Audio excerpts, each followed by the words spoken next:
Esselamu aleykum ve rahmetullahi ve berekatuh. Bismillahirrahmanirrahim. Elhamdülillahi Rabbil alemin.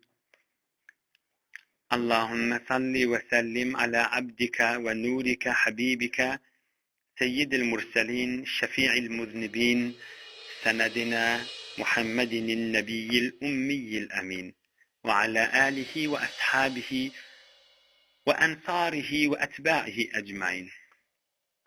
Mümin Müslüman doğalla.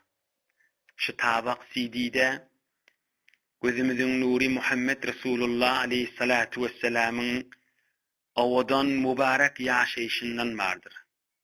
Elbette tesvir ve surat geçirilmeyeni fakat sesi geçirilen suratta. Peygamberimizin mübarek yaşayışı ta 57. yaşına çeli kan münglerçe almalı dersler tabak CD'ye geçirilen. Cibril taqaddam ya Muhammed sallallahu aleyhi ve sellem. Qultu ya Cibril la bel ente taqaddam.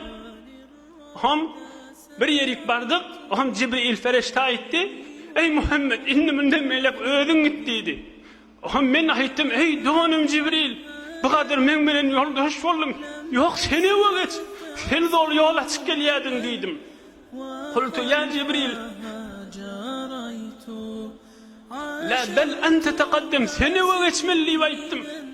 Onu Cibril aytti. Qala ya Muhammed la yenbaghi li ahadin gayrika en yujawize hadal mekana ve ente akramu alallah Teala minni. Ey Muhammed bundan ağırda hiç kimin ezadı yok geçme. Fakat sen ezadı ama ey Muhammed mert bol git bundan ağır diye bayıktıyıptır sallallahu aleyhi ve sellem. İnşallah siz mümin Müslümanlar, Türkmen doğullar güne yarım saat 20 dakika özünüze vakt koyup şu Peygamberimizin yaşayışından ve almalı dersleri eşitersiniz.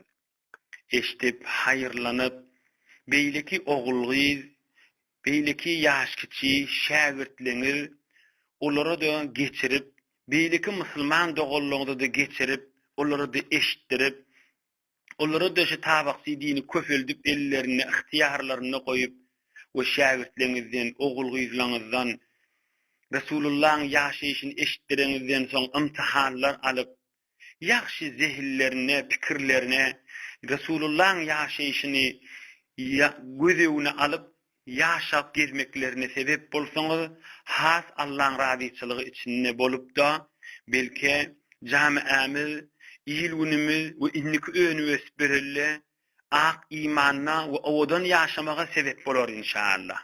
Biz 2 heftede hemmesin kulağa asıp tamam edip kenarda koymayalım bir tabak CD'ni.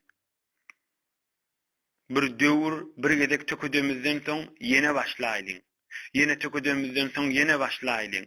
Şonu günü 20 dakika, yarım saat, mıdam öz yaşayışımızın bernamesi, mıdam güne vakt koyup bilsek, has içindeki gurrunları zihnimize, fikrimize, yüreğimize caylaşıp, has yat bolup giderse, belki Resulullah'ın mıdam mehabbetini ve yadı düşüp, qovlukda yaşamağımıza sebep bolur inşallah. Hemmäňiz ak imanla yaşadınız, hemmäňizi beýik Allah'a tapşyrdyk. Esselamu aleykum ve rahmetullahi ve berekatuh.